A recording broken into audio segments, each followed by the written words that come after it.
Friends, आज से करीब 5 साल पहले एक लड़का था, मेरा फ्रेंड ही समझो एक प्रकार से। वो ऐसी किसी कंपनी में काम करने गया था, डायरेक्ट सेलिंग। तब उतना लोग इसको जानते नहीं थे और पता नहीं थी इसके बारे में। तो उसे कॉल आया, फ्रेंड था उसका, मतलब कि मेरा फ्रेंड था वो, और उसका फ्रेंड था वो जो वहाँ पे काम कर रहा था, ठीक है।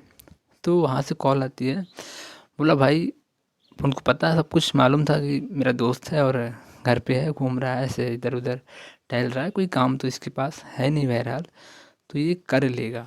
फ़ोन आया, हाल चाल लिया, और उनसे बात हुई और बोले कि यार मेरे पास एक अच्छा काम है और कुछ करना नहीं, 8 घंटे की काम है और तुम आओ, बढ़िया काम है, काम करेंगे मिलके। काम बहुत कम होता है, मौज मस्ती हम लोग बहुत ज़्यादा करते हैं। तो बोले ठीक है, मैं आ जाता हूँ, लेकिन उसने बोला यार कुछ पैसे लग रहे हैं। बोले कितने पैसे लगेंगे? तो उस समय जो लग रहा था वही करीब 15-16 हज़ार रुपये। तो मतलब उसने बोला कि यार 15-16 हज़ार रुपये लेके आ जाओ, आपका ज्वाइनिंग हो जाएगी और आप अच्छा पैसा कमाओगे। मैंने कहा यार अच्छा जी। तो उस समय आज से 5 साल पहले 15-16 हज़ार रुपये या अभी भी ले जाना बड़ी मुश्किल की बात थी। तो बहुत सोचने लगा वो यार कि 15-16 हज़ार रुपये मतलब बहुत ज़्यादा होते हैं, मेरे पास इतने पैसे हैं नहीं यार, मैं कैसे करूँ? तो बोला कितना हो रहा है? कह रहे कि यही कोई 8-10 हज़ार रुपये मतलब इकट्ठे हो रहे हैं यार, घर में कुछ पैसे वैसे इकट्ठे किए हैं। एक उसने अपनी भैंस बेच दी थी, बोला कि यार भैंस बेच कर मेरे पास 10 हज़ार रुपये हो रहे हैं, छोटी सी थी कोई, उसको निकाल दिया था उसके चक्कर में। तो बोला ठीक है ले आओ, इतना चलेगा, कोई बात नहीं। तो वो ले गया, तो वहाँ पे जैसे वो पहुँचा तो उन्हें रिसीव करने 2 इंसान आए, ठीक है। अब पता नहीं कौन था उसका अपलाइन, एक डाउनलाइन, 2 लोग आए, ठीक है। उसे तो मालूम नहीं था, बाद में मालूम चला, लेकिन वहाँ पे 2 लोग आए, तो रिसीव करके ले गए। 2-3 दिन अच्छे से सेवा पानी की, उसकी सर सर बोल कर बहुत इज्जत और मान सम्मान से।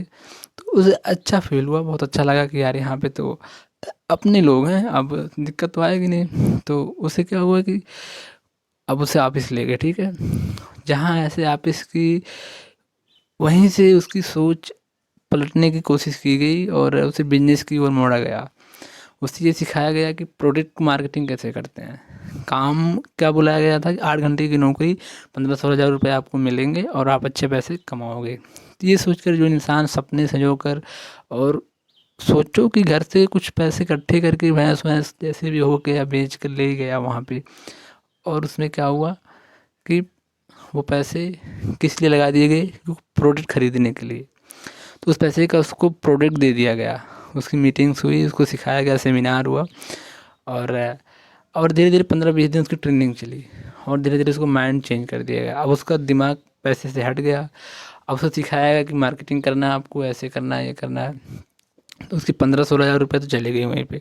और जो प्रोडक्ट मिला, तो वहाँ पे उनकी कुछ टीम थी, तो वो सब मिल के ना यूज़ कर लिए वो प्रोडक्ट, अपने घर भी नहीं ले पाया वो इंसान।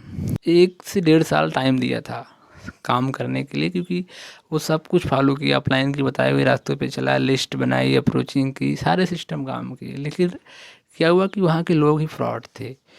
अब ये भी कह सकते हो कि कंपनी भी फ्रॉड ही थी, फ्रॉड तरीके से उसका प्लान था, सारे सिस्टम उसके बेकार थे। और गलती से उसने कुछ और फ्रेंड को अपने बुला लिया था वहाँ पे, और उन सब का टॉर्चर उनके ऊपर आने लगा। घर पे आया वो, तो घर पे उसको लोग बोलने लगे और तू बन गया नेटवर्क मार्केटिंग में लखपति, ये हुआ वो हुआ, क्योंकि उसने घर पे भी और बाहर लोगों को वो सब कुछ है ना बोल देते हैं कि अरे तू देख 4 साल बाद बताऊंगा, ये देख 6 महीने बाद तेरे को बताऊंगा, मैं ये लेने वाला हूँ, ये लेने, ये वो जो भी है। तो सारे सपने उसको बता दिए थे, गाँव को, बाहर रिलेशन को, दोस्त यार को। तो उसको ताने आने लगे बड़े, और घर पे जब वापस आया तो उसके पैसे वगैरह सब चले गए थे। तो उसे बहुत दुःख हुआ, और वहाँ से लोग आने भी नहीं दे रहे थे वापस रिटर्न, कि तुम वापस जा रहे हो अभी, ऐसे ही वैसे। तो वहाँ से किसी प्रकार से वो बाहर आया और अपने साथियों को भी धीरे-धीरे बाहर निकाला। लेकिन एक बात ध्यान देना है कि दोस्ती यारी में धोखा नहीं देना चाहिए। तो वो जो इंसान पहले वाला ले गया था ना, वो भाग आया बिना बताए हुए। उसको लगा कि ये लोग काम करते रहेंगे, मैं भाग जाऊँगा तो ये मेरी टीम जब तैयार हो जाएगी तो मैं कमाऊँगा पैसे। यार तुम फ्रेंड हो कि दुश्मन हो? ऐसा नहीं करना चाहिए था उसे। तो ये एक रियल कहानी है, रियल स्टोरी है, और हमारे फ्रेंड के साथ ऐसा हुआ था, एक्चुअल में रियलिटी है। और उसके सपने चकनाचूर हुए, तो उसकी दोस्ती यारी भी बीच में ख़त्म हो गई, सारे रिलेशन ख़त्म हो गए, एक दूसरे के ताने हमेशा सुनता रहा। तो वो अभी कहीं ऐसे ही काम कर रहा है, क्योंकि उसने गलती 2-3 जगह पे की थी। कुछ उसके फ्रेंड ने, और उस फ्रेंड ने उसको पता नहीं चल पाया कि कंपनी कैसी थी और वहाँ के लोग क्या कर रहे हैं। क्योंकि मार्केटिंग करना सही है, डायरेक्ट सेलिंग इंडस्ट्री भी सही है, लेकिन वो जिस कंपनी जिस तरीके से कर रहा था उसको ऐसा नहीं करना चाहिए था, उसीलिए उसको प्रॉब्लम आई थी। बाकी तो कोई दिक्कत नहीं थी, सिस्टम सब सही हो जाता। लेकिन जब तरीका गलत हो ना, तो बेकार हो जाता है सब कुछ। तो गलत तरीके से की हुई चीज़ें काफ़ी दिन तक नहीं टिकती हैं। तो शॉर्टकट नहीं अपनाना है, एक अच्छी कंपनी देखो और ज्वाइनिंग करो। और ऐसे फ्रेंड लोग भी होते हैं जो समझ नहीं पाते, उनको इनवाइट कर देते हैं। तो बहुत समझ सोच कर किसी को इनवाइट करें, और कोई बात बोलने से पहले आप सोचें कि इसका मार्केट में क्या प्रभाव पड़ेगा, और हमारे रिलेशन में, हमारे फ्रेंड सर्कल में इसका क्या असर पड़ेगा, क्या मैं इसको पूरा कर सकता हूँ। ताने आने शुरू हो जाते हैं ना कानों में, जब लोग टॉर्चर बोलते हैं ना, जब भरते हैं ना, तो बहुत दिक्कत होती है और यहाँ पे लगता है। तो चीज़ों को देख और सोच समझ के बोलें, और ये रियल कहानी है, सच में है, ऐसा हुआ था। तो आप इससे सीख सकते हैं।